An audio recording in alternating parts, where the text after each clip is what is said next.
Gonna go ahead. Okay, good afternoon and welcome to the first installment of Global Conversations Grand Challenges for 2024. During the next hour, we will delve into the crucial work being done to ensure access to safe, nutritious, sustainable, and abundant food for our expanding global population.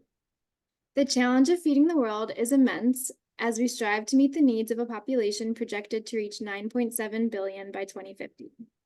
As we stand at this intersection of climate change, resource scarcity, and a growing world population, the question of how we can sustainably nourish everyone becomes increasingly complex. Throughout this academic year, we will continue to hear from CALS faculty and staff whose work contributes to solving some of these issues.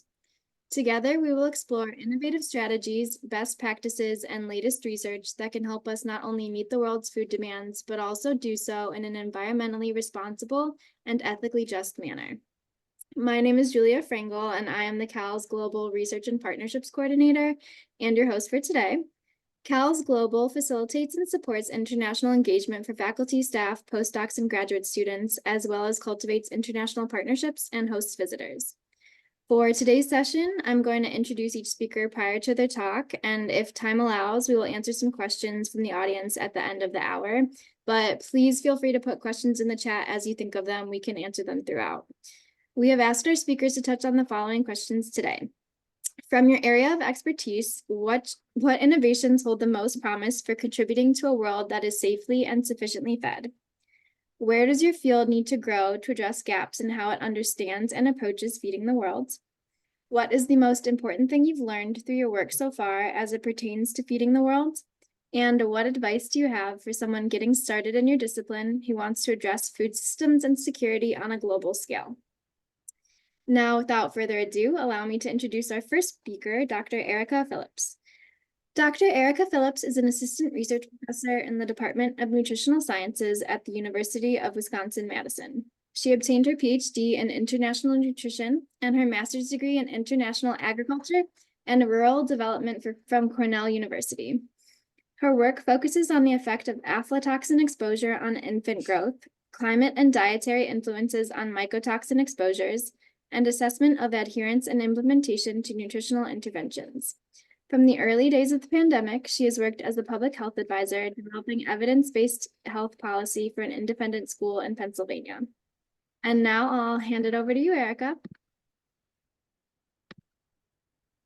Thank you, Julia.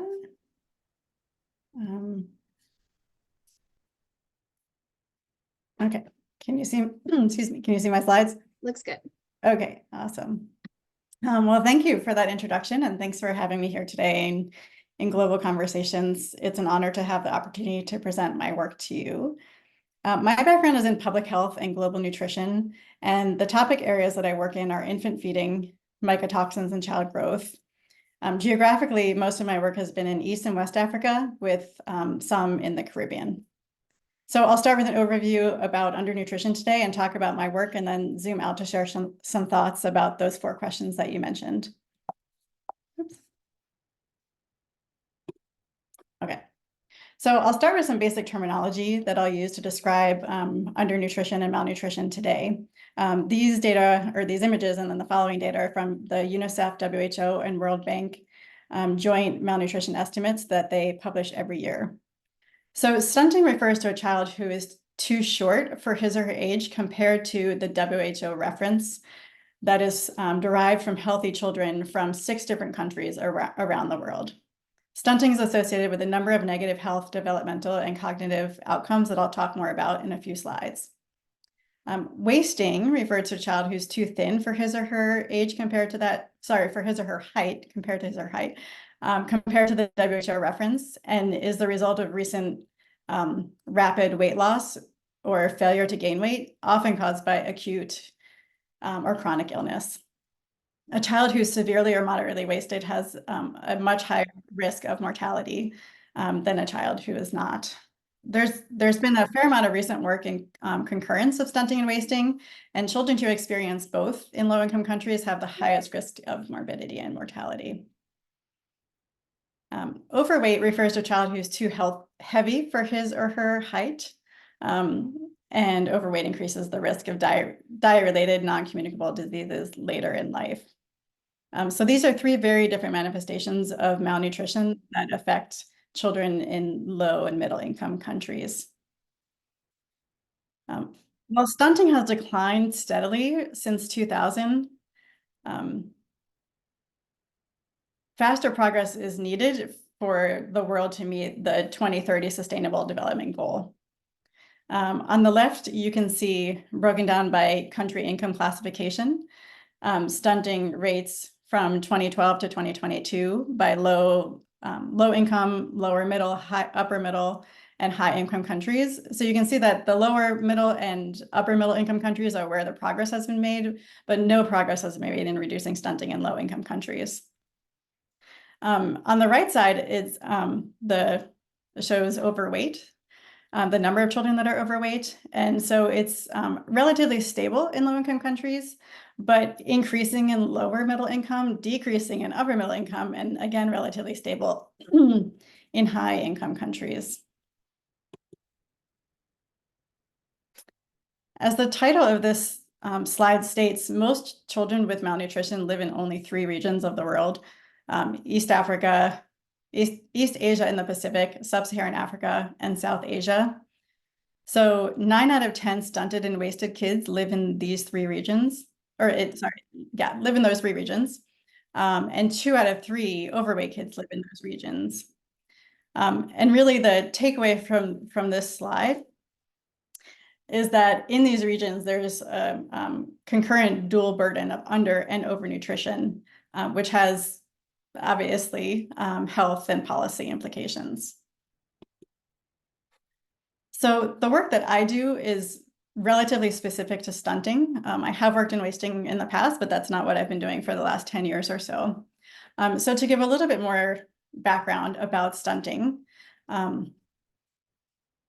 linear growth retardation and stunting are associated with delayed child development that leads to lower school achievement and reduced earnings throughout one's lifetime, reduced physical strength and work capacity, which also affects how much one can earn throughout their lifetime, and physiologic changes which contribute to adult non-communicable diseases. These associations make stunting a key marker of the underlying processes or shared sets of determinants in early life that lead to poor growth and other adverse outcomes. And again, those are all associative. They're often stated as causal, but to our knowledge now, those are only associated between stunting and those outcomes. But what stunting does directly cause is an increased risk of cephalopelvic disproportion, which basically means when a woman is giving birth, it increases her risk of poor birth outcomes due to the size of her pelvis and the size of the baby.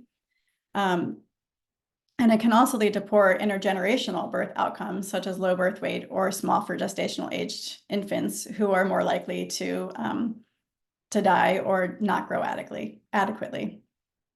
The picture on the right shows 6 children from Tanzania, and if you can see this green dotted line, all of those children that's the median of growth of healthy children from around the world. All of those children are below that line. In a random sample, you would expect at least half of the children to be above that line. So that's what stunting looks like. Those kids might otherwise look healthy, but they are not growing adequately for their age. So this is where it gets interesting, in my opinion. Stunting, like I said, is declining in the middle income countries, but not in the lowest income countries. And in 2013, a group of researchers and colleagues estimated that if all of the effective interventions that we know of were scaled up to reduce stunting up to 90% coverage, it would only reduce stunting by 20%. So what about the other 80% of stunting that would remain? Possibly, one could argue that stunting isn't an ideal indicator because it's not as tractable, or it's intractable. It doesn't change as much and isn't as responsive as other indicators might be. Potentially, we might need some different or additional interventions that could reduce stunting more. Maybe we need to improve the interventions that we have, and through improvements in intervention delivery, there could be better outcomes. And possibly there's other biological contributors of stunting, and that's where my research has come in for the last 10 years or so, looking at the potential effect of mycotoxins on linear growth faltering.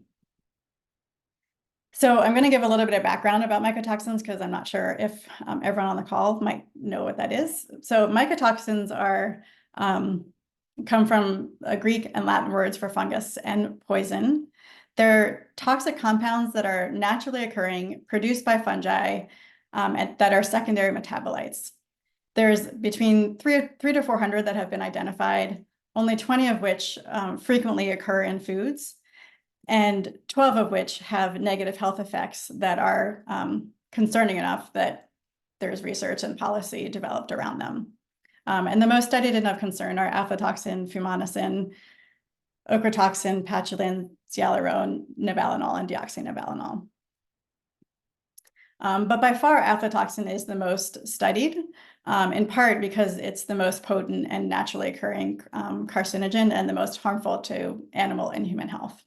So it gets its name from one of the two fungi that produces it, Aspergillus flavus. It's commonly found on maize, groundnut, tree nuts, and spices. And it's a family, aflatoxins are a family of toxins. AFB1 is again, the most potent and most common, but there are other aflatoxins, and these are shown here. It's estimated that 60 to 80% of foods worldwide are contaminated at some level with aflatoxin. Often this 25% number has been used, but this more recent estimate really debunks that myth. It grows most commonly in the tropics or subtropical regions above 80 degrees Fahrenheit. And in high-income countries like ours, it's very well regulated. We have regulatory limits in the US for human food of 20 parts per billion for total aflatoxin. Codis alimentarius guidelines that are used in other countries have set thresholds at 5 parts per billion for aflatoxin B1 and 10 for total aflatoxin. But aflatoxins are odorless and colorless and invisible and impossible to detect accurately without appropriate testing technologies. And therefore, detection of aflatoxin requires investment. And it's really costly to do that.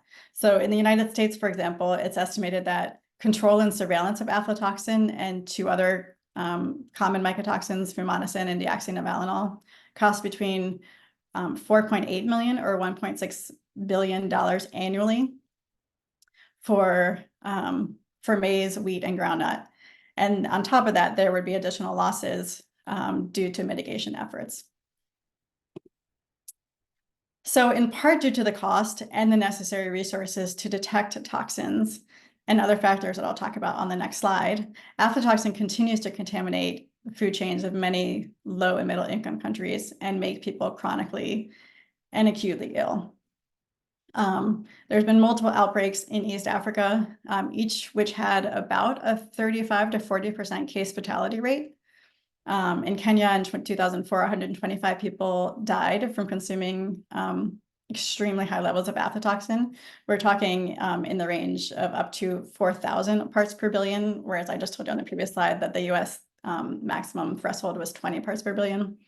And the same in Tanzania. There were smaller outbreaks where up to about 30 people died.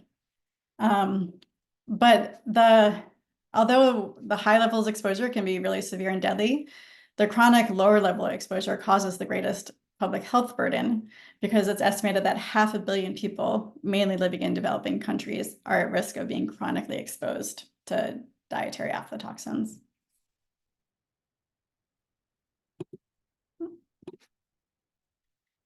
So another reason aflatoxin continues to contaminate food chains is that it can contaminate crops or enter crops and proliferate at multiple points along the food chain. So it's very difficult to control.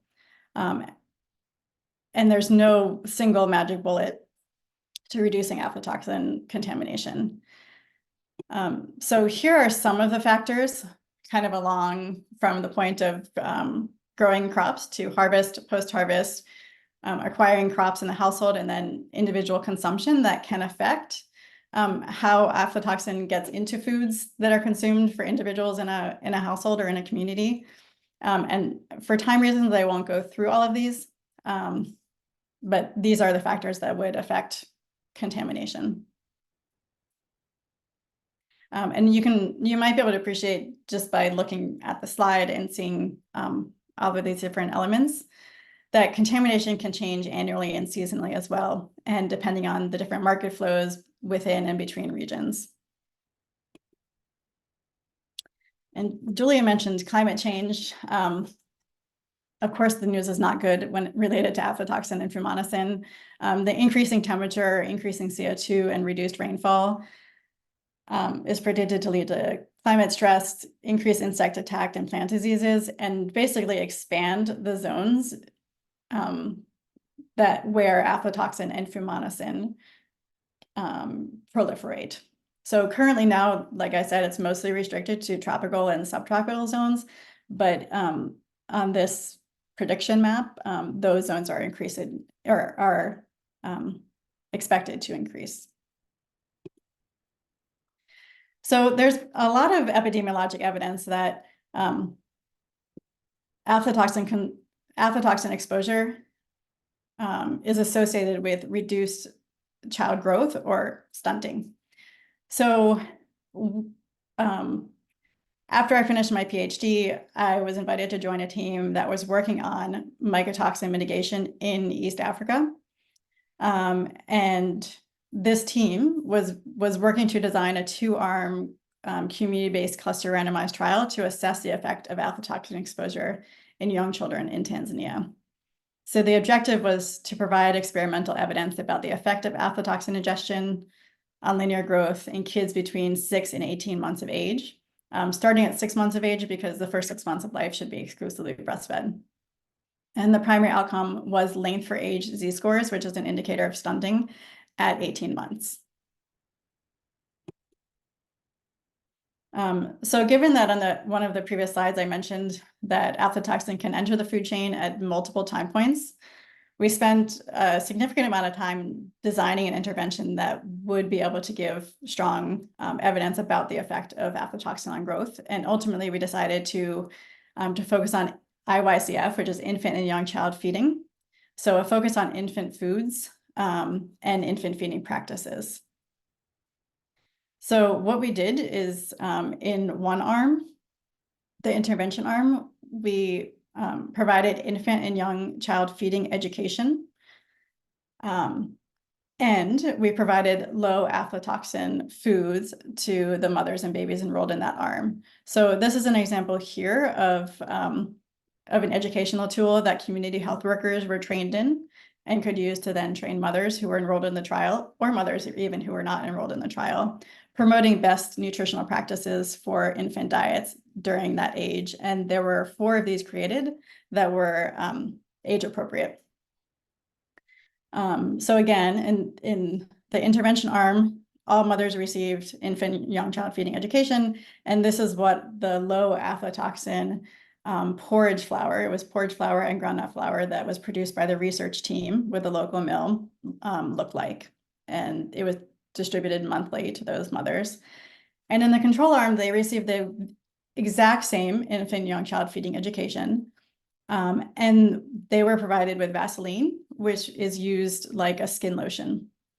We wanted something that would be interesting and exciting for parents to participate, but couldn't at all be attributed to growth in the control arm.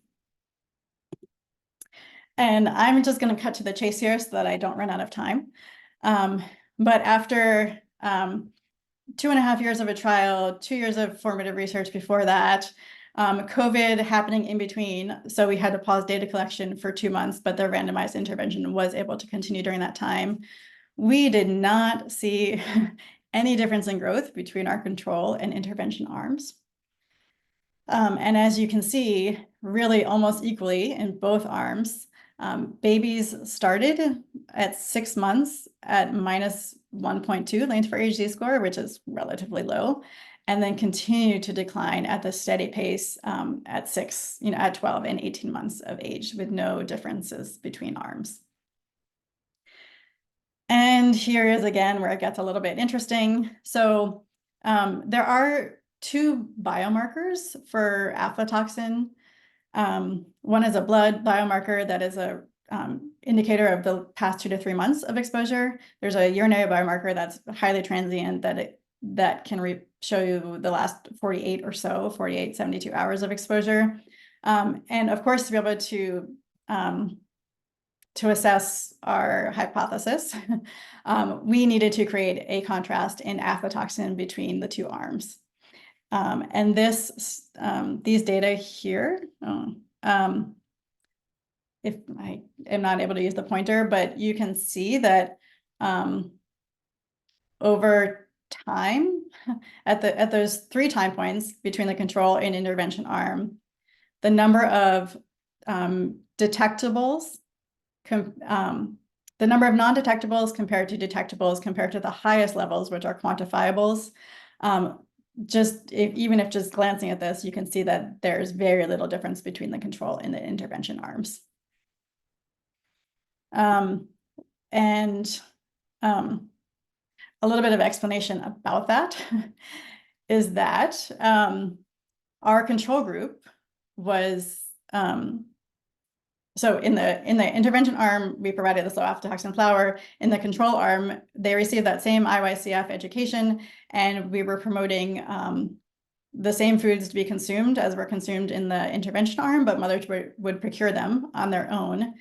And looking at the climate data from that year, rainfall, temperature, it was a very wet and very cool year, which are not toxin producing conditions. And so in the, again, multiple years of formative research and even choosing the research site based on data, aflatoxin data that a local researcher had, it was just a low toxin period during the time of the trial. So at the end of the day, after all that work, we did not create a contrast in aflatoxin B1 and were unable to answer our primary question. That said, aflatoxin continues to be a widespread public health problem.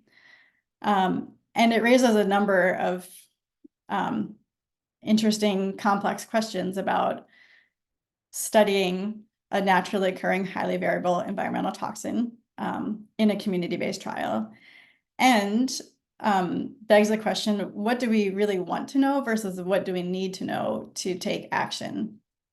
One of the big motivations for conducting this trial was that if aflatoxin was found to reduce child growth, then it would be motivating for policymakers to finally intervene on reducing aflatoxin in the food chain, not just for the benefit of child growth, but also for the benefit of the more chronic conditions like cancer. And I'm not sure that this will ever be studied again in an experimental trial. And so as researchers and researchers who interact with policymakers, I think we need to be a bit realistic about what the level of evidence that we want versus the level of evidence that we need to make good decisions.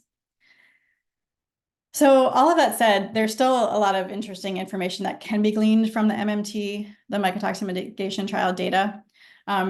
There's really convergent and compelling evidence about the timing and trajectory of linear growth faltering. There's 32, plus our data makes it 33 longitudinal cohorts in low and middle income countries with very similar trends. The greatest incidence of stunting is between 0 and 6 months. Once children are stunted, they're not likely to recover. And the mean length for AG scores decline over time, even in non-stunted children. So clearly they're not growing up in a healthy environment. And there's, from data that we've collected, multiple sources. Of course, in the time I have today, I can't show it all to you. But we documented recurring infections, nutritional deficiencies, possibly environmental enteric dysfunction in our children. And so there's all of those make it difficult to say that there's one intervention point. And I think it also asks the question of, given all of those barriers to growth, what is aflatoxin's potential contribution, and where should we be devoting resources? So taking a step back for those 4 questions, the promising innovations, growth opportunities, the most important things I've learned and advice to people entering the field.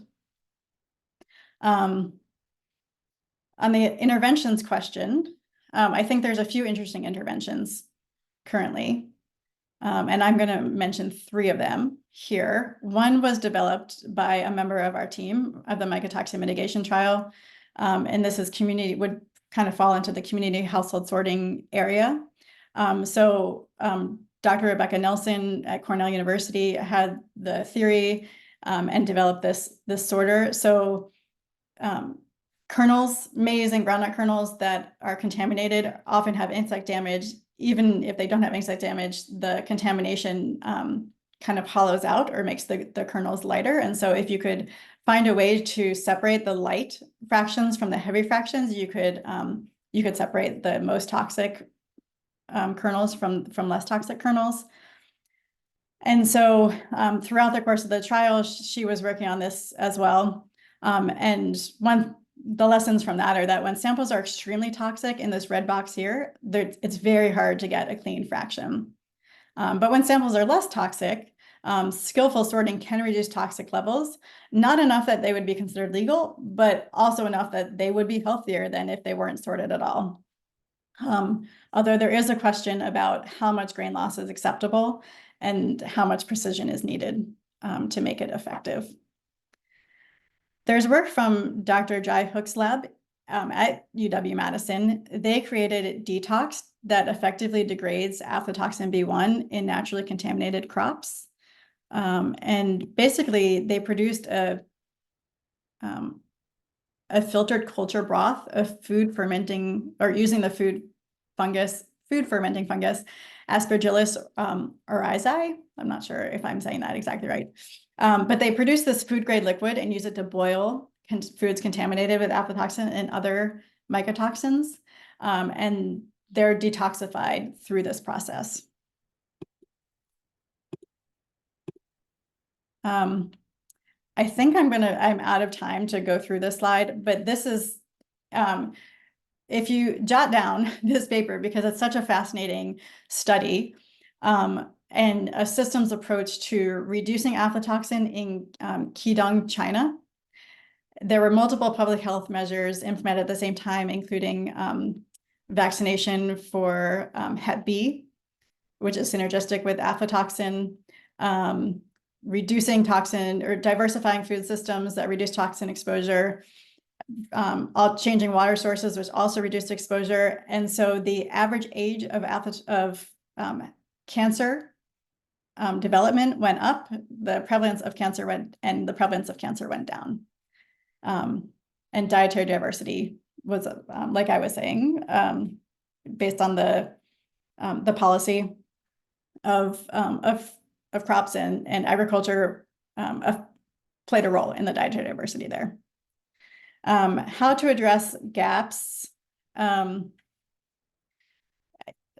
It's very, I think the nuance for me as someone who focuses on nutrition in infants is a focus on quality at critical points in growth and the 1,000 days concept, and improving intervention and intervention delivery through implementation science.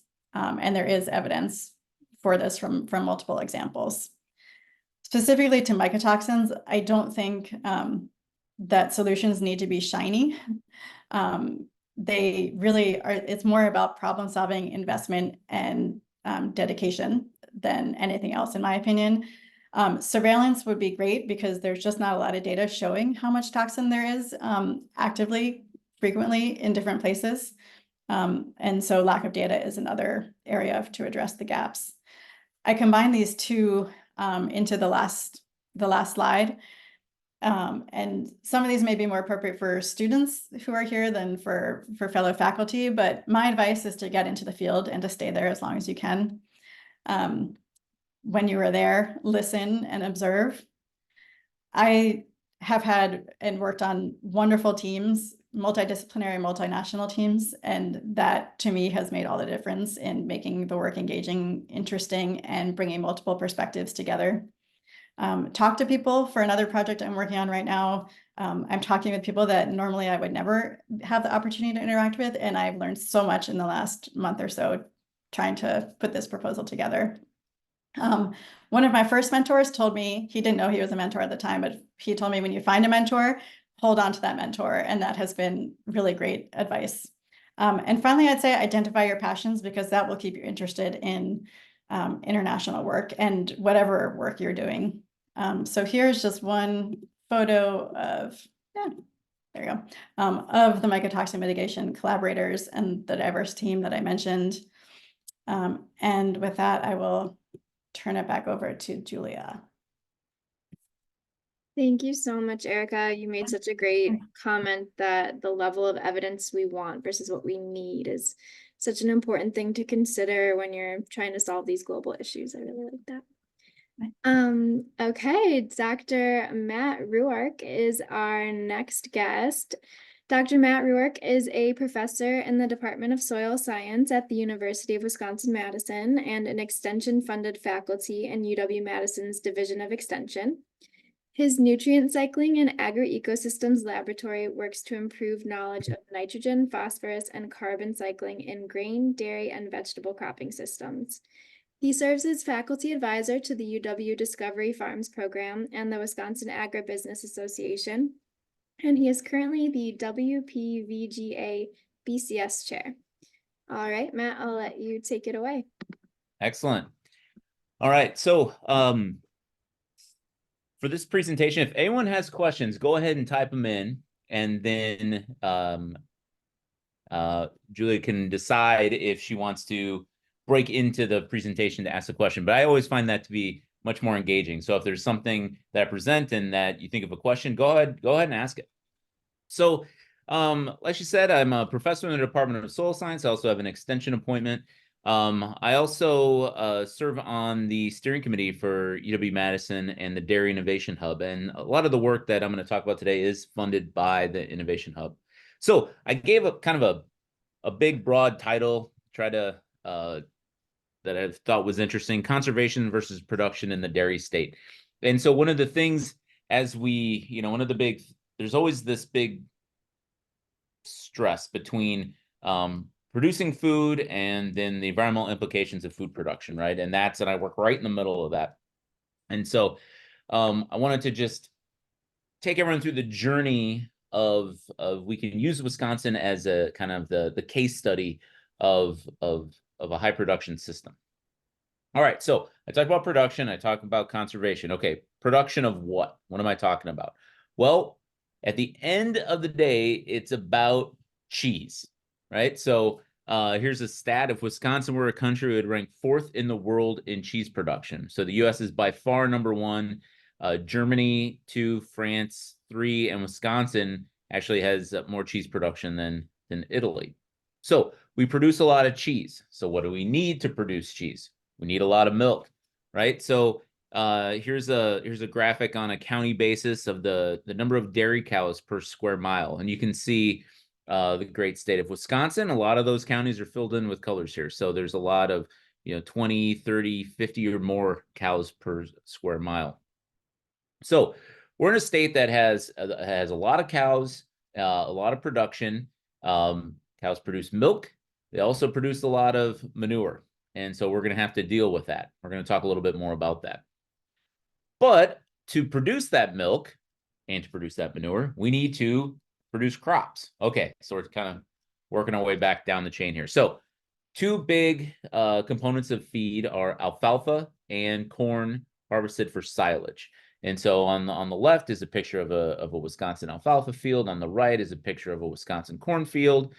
And those are, everything's green. It's during the growing season. Everything looks fine until it comes time for harvest. This is a picture of an alfalfa field at the time of harvest, okay? So everyone take a good look, right? What do you notice about it? And then we have a corn silage field at the time of harvest. Okay. Two very different conditions that we're looking at, right? One, alfalfa is a perennial crop, so it continues to grow year after year until they finally terminate it and rotate it with other crops, but generally 3 to 4 years. So So it functions as provides a lot of soil coverage, and it generally is a nice crop, especially for trying to achieve conservation goals. Corn silage is a little different, right? So we grow that corn, we're harvesting the entire plant. We doesn't leave a lot of residue on that soil surface to provide erosion control, nutrient loss, and those sort of things. So this part of the dairy production system has some aspects that we need to address. Okay, so that's what we're producing. And then the second part is conservation. So conservation of what? And I'm going to talk about three main things: soil, carbon, and nutrients. So the first thing is the idea of conserving soil. So we're talking about soil erosion. And so you can imagine a field like this, if heavy rainfalls came and hit the ground, there's nothing on that soil surface to prevent the rain from breaking up the soil, and we'd have a lot of soil actually moving off the field with the runoff. So there's a couple opportunities that there's a couple things we can do to try to reduce that. And the first thing is to reduce tillage. And so here's some data from our Wisconsin Discovery Farms program. And what Discovery Farms is, we have Discovery Farms in the state of Wisconsin. We also, you can see we also work with Discovery Farms Minnesota, our nice neighbors to the west. And we work on farms. So we work with participating farmers. We go out and we set up a catchment area from their field. So we're not working in a small area of the field. We're trying to capture all the water and the runoff on an individual farm field, and we work with a farm for 3 to 5 years, and we're constantly collecting runoff and water and measuring how much soil loss there is and how much nutrient loss there is. Okay. We don't have any sort of design. We're working with as many farmers that'll let us on their field. And so we get a range of management practices, but this gives us an opportunity to test different management practices that may be helpful. So in the context of soil loss, you can see on this figure on the right, the green dots represent every field that was in no-till. So this is fields that do not till their soil. They don't run a plow through their soil to disturb it. In the purple pink dots here, those are fields that till their soil or that have tillage or plowing. And so you can see on average, this is annual soil loss. The average soil loss with no-till is 53 pounds per acre. And the average soil loss or the median soil loss is 181. So a significant reduction in the total amount of soil loss just by implementing this no-till production or this no-till practice. So trying to reduce and eliminate tillage from our cropping systems. And the nice thing is, what we've discovered is as long as we're rotating our crops, we're not seeing any sort of trade-off with production, as long as we're having good crop rotation. So this is the first step. Keep the soil, don't disturb that soil, keep that soil in place. So the second thing we want to talk about is soil carbon. So, and here's a figure that I always like to use in the class that I teach, that puts all the carbon pools on the planet. And we're going to look at three things. So the first one is the atmospheric carbon. So there's this is in units of petagrams of carbon. So there's 780 petagrams of carbon in the atmosphere. There's 570 in living plant tissue on the planet. And you can see, compare that to the amount of carbon that exists in the soil. There's over 1,600 petagrams of carbon. So really, a lot of people may not know this. I guess I don't have that up. Where is that? Well, there's more carbon in the soil than there is in the atmosphere, plus living plant tissue combined, right? So there's more, in lack of a better term, there's more dead plant biomass on the planet that exists in soil than exists in those other two pools. So it's an incredibly important pool for the environment, right? So as we're losing carbon from our soils, it's going back to the atmosphere, right? And potentially leading to exacerbating the buildup of CO2 in the atmosphere. So here's another figure that I like, and to kind of put this in a global context. So this is a figure that was published a couple of years ago by Sanderman et al. And what they did is they estimated the change in carbon stocks since 10,000 BC. So since the dawn of civilization, how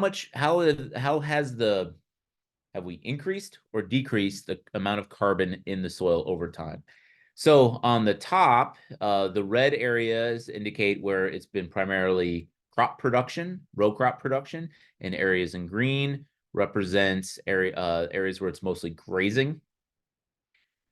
Then we can look at the bottom figure here, and anything that is yellow, orange, or red are areas that have had significant or fairly drastic decreases in carbon in the soil. And you can see those areas are also associated with areas that we also associate with fairly high production. The Midwest of the United States, Southern Brazil and Argentina, Central Europe, Southern Russia, Ukraine area, China. So we've had these areas where we have incredible production areas, but those have also come or have caused a severe decrease in total carbon. So the way I always like to present this is that the idea is like, and this is estimated, right? We don't have starting soil samples 10,000 BC. But it also represents what we've done. We've built our entire civilization on the fact that we have used the organic matter in the soil. And it's been an incredible resource for humans. So at some point, though, we'd like to stop decreasing, right? It's clearly an important natural resource for us. So there's been a decrease. How do we stabilize it? How do we prevent decreases? And are there opportunities to potentially build? And that's easier said than done, though. So one of the things that we've started to look at too is that, well, what about our cropping practices? Are there differences in our cropping practices in Wisconsin that may lead to differences in organic matter or carbon? And I apologize, I'm using those two terms interchangeably: soil organic matter and soil carbon. So the soil organic matter is all of the organic material. The carbon is about 50% of the organic material. So if you ever see numbers that are soil carbon or soil organic matter, you can kind of just use a ballpark figure of the soil carbon being 50% of the total organic matter. Okay, in any case, so what we've done is we've done a lot of on-farm sampling in the state of Wisconsin, and we've collected soil samples from over 630 fields in Wisconsin across a whole range of studies. And we've been able to categorize these farming practices in sort of 4 different cropping systems. Annual cropping systems, so those would be pretty traditionally corn, soybean rotations. Those are fairly dominant in the Midwest. Annual cropping systems that also had received manure. Forage-based rotations, so those are cropping systems that have alfalfa in it, as well as receive manure. And pasture-based cropping systems, so those that have typically dairy cows that manage them on pasture rather than through other ways. Okay, so what did this tell us? So we can look at organic matter and we can compare organic matter across these cropping systems. And so we have a range of values, but basically the end result was we were only seeing differences in terms of having greater organic matter when there's pastures. So any of our cropping systems, even though it have a perenniality aspect to it in terms of alfalfa being on the landscape or receiving manure, we don't see any real difference in the organic matter in those soils. It's only when we go to a pasture-based cropping system, right, which doesn't have that kind of soil disturbance. It's got a crop growing perennially on it, deep-rooted crops, animals on it, direct deposition of manure. Those cropping systems are ones that lead to an increase in organic matter in our systems. Or I guess I can't necessarily say increase, but they tend to have greater amounts. So the other way we can study organic matter is to utilize long-term cropping systems. And so we happen to have a really valuable cropping systems trial here at UW-Madison at our Arlington Research Station. This was established in 1989. And the premise is you're going to start with the same soil, And then you're going to implement different cropping systems or cropping practices. And then we can quantify how the carbon changes over time. And so we were lucky enough to have, when this study was established in 1989, they took soil carbon samples, and we've, myself and colleagues have taken soil samples over time to look at how things have changed. So just a quick breakdown, the comparison, there are 3 different grain cropping systems: continuous corn, corn soybean, and a corn soybean wheat rotation. 3 different dairy forage systems. So corn with alfalfa that receives manure periodically. Another one that's organically managed, but corn with alfalfa that also receives manure. And we have that rotationally grazing, so a grazed pasture also exists. So we can also compare those same type of systems over time. And so what we found was it's only all of our cropping systems, except the pasture and our prairie strip control, are losing carbon. And this was a bit of a bummer to see. But we compared to so 30 years, we have a change in 30 years from 1989 to 2019 for all of our annual cropping systems, or basically grain or forage base. We are losing carbon. The only ones that have maintained carbon have been our pasture systems. So it does demonstrate, even over a 30-year time period, that we can be continually losing carbon in our cropping systems. Now, this is only one location for sure, but it does demonstrate the challenge where even in cropping systems that we thought we would probably be pretty good, having alfalfa grow for 3 years in a row, we're not disturbing the soil, we're adding manure, we're adding a lot of carbon to the soils, but we're not seeing an increase or even a maintenance of carbon over time. So on the flip side, that kind of fits in with sort of a general thoughts on how we should, how we could potentially increase carbon in soil, right? So if the whole premise is this is the amount of carbon in soil, on the x-axis is time, right? We have native ecosystems. We start to farm the land. The organic matter, the organic carbon decreases, and now we want to try to build. Well, the best way to do it would be to restore grassland or to have grazing systems. However, there might be some opportunities for improved cropland.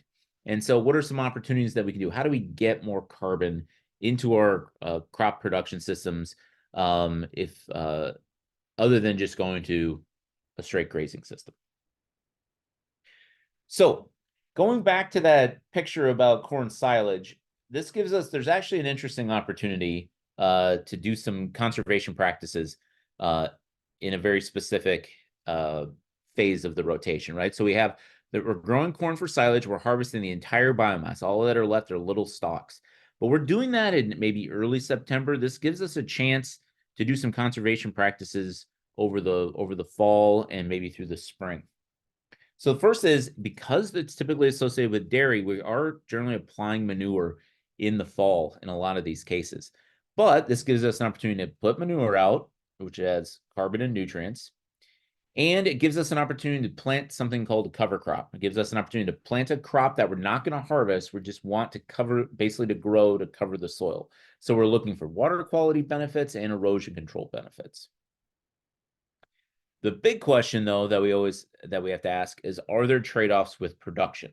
And we'll delve into a little bit of some of the issues that we faced. So off the bat, we can get really fantastic cover crop growth following corn silage harvest, right? And so this is a comparison. This is the following spring. We have a nice lush stand of a grass crop covering the soil, trapping nutrients, compared to nothing being grown, right? I think most people say, yes, the left side is better. It's what we want. The nice thing, the ones that we've really focused on are winter rye as a cover crop. You can get it established nicely in the fall, and then it'll continue growing into the spring. So you have to go out in the spring and you have to terminate it. So our whole goal with this was the idea that we were hoping the cover crop would trap the nutrients that were just going to leach out over the fall. But really, they also tap into, they do a great job of trapping nutrients, and they actually trap nitrogen that was probably going to be available for that next crop as well. And we'll get into that a little bit. But when we compare all these different types of cover crops, that winter rye that survives the winters in blue, this is across 3 different locations in Wisconsin. But with winter rye, we're trapping anywhere between 50 to almost 90 pounds of nitrogen in that biomass. We have other cover crops that don't survive the winter, and some of them actually, like spring barley. We have an average over 50 pounds of nitrogen trapped in that biomass as well, although that does not continue to grow into the spring to provide erosion control benefits. So we have a good amount of nitrogen that's trapped in that cover crop. And so what happens when we try to grow corn the next year?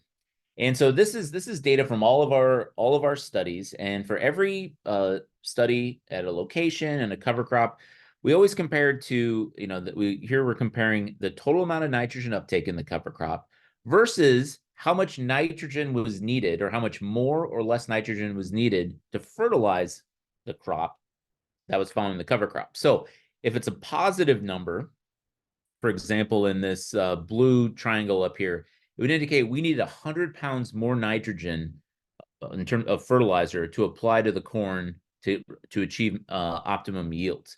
And one of the big things is, you can see it's positively associated, meaning that the more nitrogen that cover crop takes up, the more nitrogen that we need to supplement back to our cropping systems to produce a profitable crop. So there is a bit of a trade-off. And the big thing is that there's a trade-off, especially when that cover crop gets really big. So I showed those pictures of those really big cover crops. Perhaps we don't want that size of a cover crop. Maybe we just need enough for erosion control, but we don't need to grow. It doesn't need to get that big. The other thing is, we've also noticed this is the change in yield following a cover crop. So a negative value means corn yields were suppressed following a cover crop. And so a lot of our studies, we actually see that we are seeing when we grow a crop following a cover crop, it suppresses yields. So we've got this clear issue, right? We have conservation practice. We want to get that cover crop out there, but we have this trade-off where it's hindering production on the following year. So I think we can overcome it, right? And so one of the things we did is, what if we just tried to pare back that cover crop as much as possible in terms of our planting? So what we did, this is across a couple different seeding rates of the cover crop. So we're seeding very heavy at 90 pounds. We're seeding very light at a 30-pound rate. So a very low amount. And you can see that we're still seeing that effect where here we maximize yield with only 25 more pounds of nitrogen when we're not using a cover crop versus we need a bit more nitrogen to maximize yield. But in this case, we're not seeing any yield suppression. So there's a little bit of so we're not seeing a yield suppression there. The following year, we did it again, and actually we saw a positive effect. We actually saw yield increases following a really small rate of cover crop biomass. And we actually didn't see any difference in the optimum N rate. And so we feel that keeping the biomass low, this is a picture on the top here, where we're seeing at a very low rate. We're still getting 75% soil coverage in the spring with that low rate. When we go to a really high rate, we're getting 90% soil coverage. So we're getting kind of a 15% benefit to potential soil disturbance. But I think that if we can get this kind of erosion control, that might be good enough, right? And if we can keep our biomass low by keeping our seeding rates low, we can still get good erosion coverage, but maybe we don't have to sacrifice production in the name of conservation. So it's been a positive message that we've seen in some of our more recent work. And we've taken this on farm, and we've seen a lot of similar results working with farmers and keeping seeding rates low. So in the end, I would say yes, there can be trade-offs between conservation and productivity, but it appears that we can overcome them. I think that there are our management practices that we just need to keep testing, and we can have both. Although I will say this, we're still not sure on what to do to truly build carbon in our soils outside of converting to grazing. Cover crops are one option of trying to get more carbon into the soil, but we'd have to continue this practice year after year and try to get a lot of biomass back into the soil. But as I just, showed, for conservation, that kind of, so for soil and nutrient conservation, we don't necessarily want that much biomass. We just need enough biomass. So we are still kind of stuck on how we're building our carbon. But I do think we feel pretty good on ways that we can reduce our soil erosion and our nutrient losses, so we can have some positive effects to water quality. So with that, those are my that's what I have to kind of share on that topic. And as you think, in the context of the global conversations here, we're going to see these trade-offs everywhere, right? And so any place that is going to expand in productivity is always going to face these issues. And so Wisconsin is an interesting state to use as a case study to kind of explore these things. So there's a lot more to learn and a lot more to work on, but I feel that we're on a good path.